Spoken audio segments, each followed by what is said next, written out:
অপেক্ষার অবসান।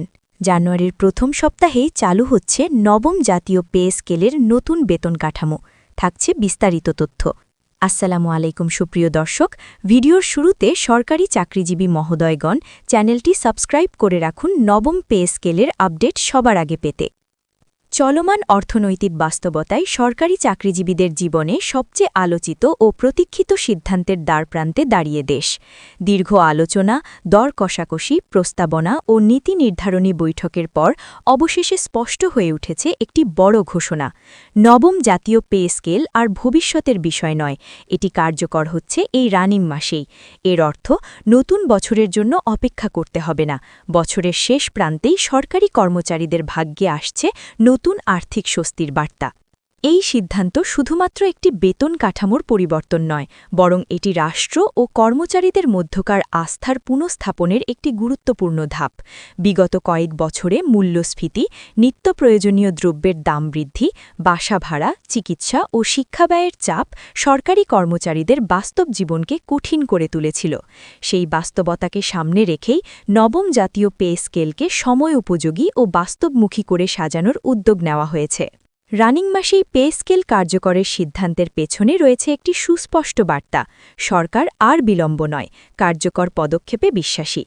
অর্থনৈতিক বছর শেষ হওয়ার আগেই এই সিদ্ধান্ত বাস্তবায়নের মাধ্যমে একটি ইতিবাচক দৃষ্টান্ত স্থাপন করা হল। এতে কর্মচারীরা যেমন আর্থিকভাবে উপকৃত হবেন, তেমনি প্রশাসনিক কার্যক্রমে নতুন গতি ও মনোবল তৈরি হবে বলে মনে করছেন সংশ্লিষ্টরা। নবম জাতীয় পে স্কেলের সবচেয়ে গুরুত্বপূর্ণ দিক হল এর কাঠামোগত ভারসাম্য। আগের স্কেলগুলোর অভিজ্ঞতা থেকে শিক্ষা নিয়ে এবার বেতন গ্রেডগুলোর মধ্যে বৈষম্য কমানোর দিকে বিশেষ নজর দেওয়া হয়েছে। নিম্ন গ্রেড থেকে উচ্চ গ্রেড সব স্তরেই একটি যুক্তিসঙ্গত অনুপাত বজায় রাখার চেষ্টা করা হয়েছে, যাতে কর্মজীবনের প্রতিটি ধাপে উন্নতির একটি স্পষ্ট পথ দেখা যায়। জানুয়ারির প্রথম সপ্তাহে নতুন বেতন কাঠামো কার্যকর হওয়ার অর্থ হল নতুন বছর শুরু হবে নতুন আর্থিক প্রত্যাশা নিয়ে। জানুয়ারির বেতন থেকেই সংশোধিত কাঠামোর প্রতিফলন দেখা যাবে, যা কর্মচারীদের ব্যক্তিগত পরিকল্পনা, পারিবারিক ব্যয় ও ভবিষ্যৎ সঞ্চয়ের ক্ষেত্রে বড় প্রভাব ফেলবে। বছরের শুরুতেই এমন পরিবর্তন কর্মজীবনে মানসিক স্থিতি ও উৎসাহ বাড়াবে, যা সার্বিকভাবে সরকারি সেবার মান উন্নয়নে ভূমিকা রাখবে। এই পে স্কেলের আওতায় শুধুমাত্র মূল বেতন নয়, বরং সংশ্লিষ্ট ভাতা ও আনুষঙ্গিক সুবিধাগুলোর পুনর্মূল্যায়নও আলোচনায় এসেছে। উৎসব ভাতা, বাসা ভাড়া ভাতা, চিকিৎসা সহায়তা এবং অন্যান্য সুযোগ সুবিধা কিভাবে নতুন বেতন কাঠামোর সঙ্গে সামঞ্জস্যপূর্ণ হবে সেসব বিষয়ও নীতিগতভাবে বিবেচনায় রাখা হয়েছে। ফলে এটি একটি একক সিদ্ধান্ত নয়, বরং একটি সমন্বিত আর্থিক কাঠামোর অংশ।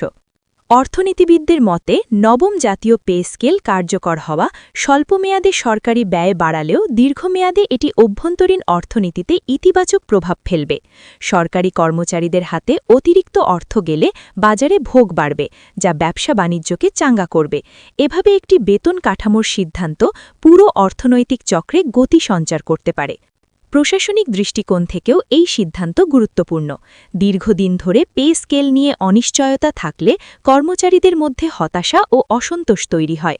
সেই পরিস্থিতি কাটিয়ে উঠে এখন একটি স্পষ্ট সময়সূচি দেওয়া হয়েছে। রানিং মাসে কার্যকর, জানুয়ারির প্রথম সপ্তাহে পূর্ণ বাস্তবায়ন। এই স্পষ্টতা প্রশাসনিক শৃঙ্খলা ও কর্মপরিকল্পনা তৈরিতে সহায়ক হবে। এই সিদ্ধান্তের আরেকটি তাৎপর্য হল সরকারি চাকরির আকর্ষণ ধরে রাখা। বেসরকারি খাতে বেতনের প্রতিযোগিতা বাড়লেও সরকারি চাকরির স্থায়িত্ব ও সুযোগ সুবিধা বরাবরই একটি গুরুত্বপূর্ণ বিষয়।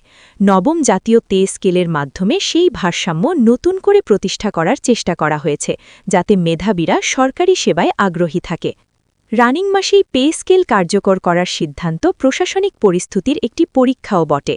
হিসাব বিভাগ, ট্রেজারি, মন্ত্রণালয় ও দপ্তরগুলোকে স্বল্প সময়ের মধ্যে নতুন কাঠামোর সঙ্গে নিজেদের সিস্টেম সমন্বয় করতে হবে।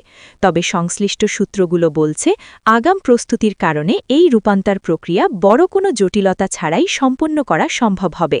সরকারি কর্মচারীদের মধ্যে এই ঘোষণাকে ঘিরে যে প্রত্যাশা তৈরি হয়েছে তা কেবল আর্থিক নয়, এটি মর্যাদা ও স্বীকৃতির অনুভূতির সঙ্গেও জড়িত।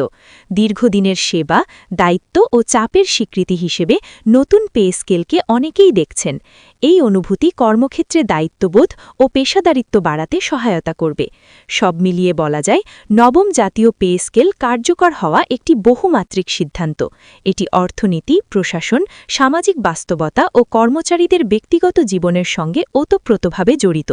রানিং মাসে কার্যকর হওয়া এবং জানুয়ারির প্রথম সপ্তাহে নতুন বেতন কাঠামো চালু হওয়ার মাধ্যমে একটি দীর্ঘ প্রতীক্ষার অবসান ঘটছে।